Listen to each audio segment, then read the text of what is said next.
Hello, I'm here with Wayne Thomas, an amateur radio operator, here to talk about his hobby and how we pursued it. Hello. Hello. Okay, so what is amateur radio? Amateur radio is a way of communicating with people all over the world using radio waves rather than just picking up the telephone and talking. Okay, stop recording. What age did you find out about amateur radio? I think I was around about 5 when I first found out about amateur radio. But it wasn't until I was about 11 I became really interested. Who inspired you to pursue this hobby? There was a gentleman at the bottom of the street that I used to live at my mum and dad's house, and he had a very long wire up, and I used to go around and sit there listening to the amateur radio.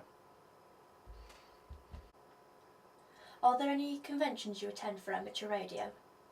Yes, there's quite a few. During the summer months there's rallies. Those are each weekend, and they can be up and down the country, but the main one, which is run by the Radio Society of Great Britain, that's at the end week of October, and that's a very big 2-day event. Do you find it a popular hobby? Yes, it's very popular, and it's growing all the time now, and I think there's around about 40,000 amateurs just in England alone. Is it an expensive or relatively cheap hobby? For the beginner, it's probably quite expensive. The basic radios start from around £500, and then you've got your antenna systems. They can also cost around about the same sort of money.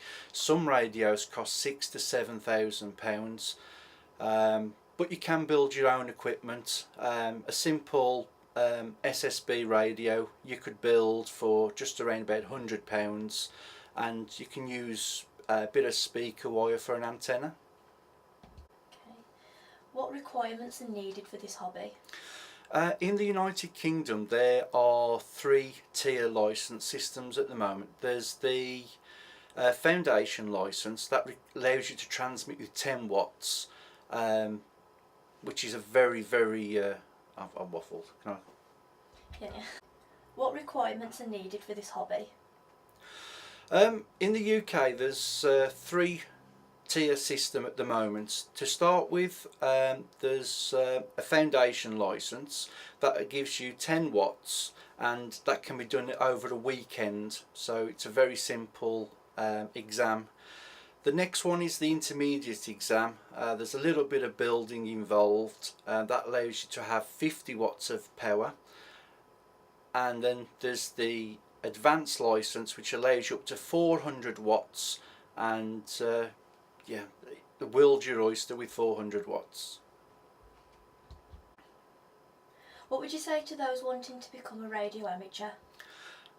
I would say try and find some of your local clubs. There's clubs in every city all over the UK. Go and see if you enjoy it. They're all friendly people. Most clubs have radios that you can sit and listen to, so if I was you, find your local club on the internet. How far can you talk in the world? The distance depends upon the propagation that you use, but early mornings you can talk to Australia, New Zealand. By about midday you can talk to Japan, China, and pretty much all day you can talk to Europe. Late afternoons you can talk to North and South America, but basically if the conditions are right, you can talk almost anywhere in the world. What modes of communication can you use? The basic one, which amateur radio started with, which is Morse code, CW.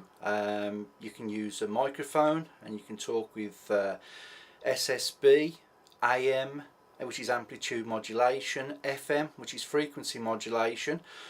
You can do data modes, and there are hundreds of different types of data modes. Just to name a few, there's JT65, JT9, there's PSK, RITI, and basically if you can connect a computer to a radio, you can talk with basically any type of communications. How do you prove that you've spoken to these people? We can send and receive QSL cards. This one here I've received from China, and this other one is from Japan. So where have you spoken to on this map?